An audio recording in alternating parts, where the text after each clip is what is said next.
Praise lord. ఈ దిన వాగ్దానము 1 సమూయేలు 25:6. నీ ఇంటికి నీకు కలిగిన అంతటికి క్షేమమవును.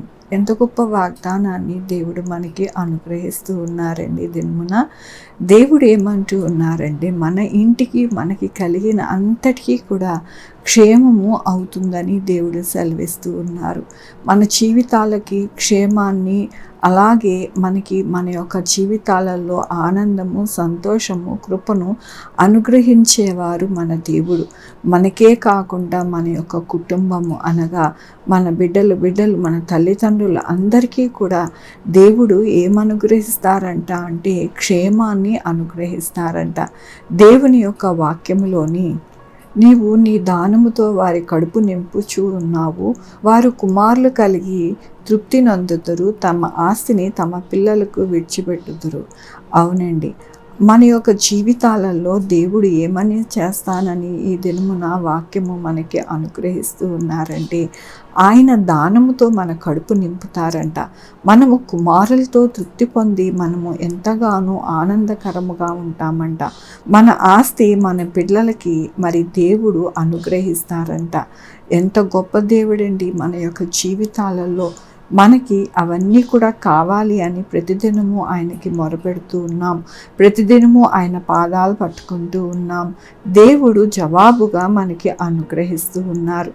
నీవు నా దానముతో వారి కడుపు నింపుచున్నావు. అవునండి, ఆయన దానముతో మనం యొక్క జీవితాలలో నింపుకొనుచు ఆనందకరముగా తృప్తికరమైన జీవితము మనమును మన బిడ్డలు ఉంటూ ఉన్నారని మరొకసారి ఈ యొక్క వాగ్దానముతో మనకి దేవుడు అనుగ్రహిస్తూ ఉన్నందుకు దేవునికి వందనాలు చెల్లిస్తూ ఉన్నాను. ఈ దినమున పుట్టినరోజు, పెళ్లి రోజు, అనేక శుభదినములు చేసుకుంటున్న వారందరికీ కూడా నిండారుగా శుభాకాంక్షలు తెలియజేస్తూ ఉన్నానండి. మీ జీవితంలో ఆశీర్వాదము, ఆయన కృప, ఆయన బహుమానము ఎల్లప్పుడూ కూడా మీకు అనుగ్రహింపబడునుగాక. ప్రార్థించుకుందామండి.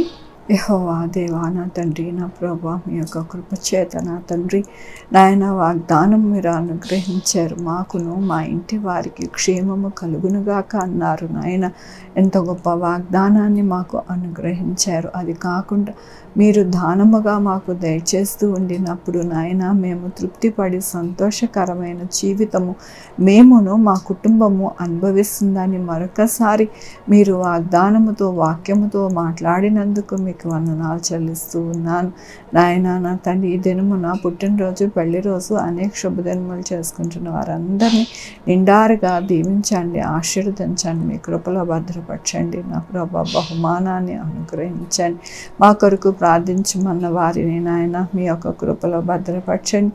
నాయన వారిని, వారి బిడ్డలకి నాయన కావలసిన అవసరత దయచేయండి. వారి చదువుల్లో, వారి ఆరోగ్యంలో, వారి యొక్క ఉద్యోగాలలో, వారి యొక్క వ్యాపారములో అన్నిట్లో తోడై ఉండండి. నాయన ప్రతి పరిస్థితికి చాలిన దేవుడుగా ఉండడానికి సహాయం చేయండి.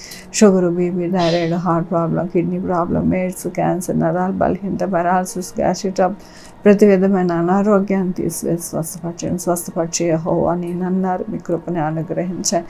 ఎవరికి కూడా వైరల్ ఫీవర్స్ రాకుండా సహాయం చేయండి. వరదలు, భూకంపాలు ఏవి రాకుండా సహాయం చేయండి. ప్రతి బిడ్డకి తోడై ఉండండి నాయన. నా తండ్రి ఎగ్జామ్స్లో అలాగే నాయన రాకపోకలి అందు నాయన కాలేజ్కి వెళ్తుండగా, స్కూల్స్కి వెళ్తుండగా, ఆఫీసెస్కి వెళ్తుండగా మీరు తోడై ఉండండి. నా ప్రభా 2 వీలర్ 4 వీలర్ బస్సెస్, ట్రైన్స్, ఏరోప్లేన్లో నాయన ప్రయాణిస్తూ ఉన్న ప్రతి ఒక్కరికి నాయన ప్రయాణము నాయన భద్రముగా నాయన వారి యొక్క గమ్యాలకి చేర్చి నా ప్రభా మిమ్మల్ని స్తుతించుకోవడానికి మాకు సహాయం చేయమని కోరుకుంటున్నాను. నాయన ఉద్యోగాలు లేని వారికి ఉద్యోగాలు దయచేయండి. ఉద్యోగాలు పోకుండా సహాయం చేయండి. కోచింగ్ సెంటర్స్కి వెళ్ళి కోచింగ్ తీసుకుంటున్న వారికి నా ప్రభా చక్కటి కోచింగ్ అనుగ్రహించండి. అలాగే నాయన కాంపిటేటివ్ ఎగ్జామ్స్కి ప్రిపేర్ అవుతున్న వారికి తోడై ఉండండి. ప్రతి పరిస్థితికి చాలిన దేవుడుగా మీరున్నారు. మీకు వందనాలు. ఎవరైతే నాయన ముసలివారు ఉన్నారో వారికి ఆరోగ్యము దయచేయండి. వారికి మంచి మందులు, అలాగే మంచి వైద్యము వారికి చేరులాగిన సహాయం చేయండి. నా ప్రభా ప్రతి ఒక్కరికి మీరు తోడై ఉన్నందుకు మీకు వేలాది వందనాలు చెల్లించుకుంటూ నా ప్రభు, నా రక్షణ యేసుక్రీస్తు పరిశుద్ధమైన నామమున అడిగి వేడుకుంటున్నాను తండ్రి. ఆమేన్. తండ్రి, కుమార, పరిశుద్ధాత్మ సదాకాలం మనందరికీ తోడై ఉండును గాక. ఆమేన్. God bless you.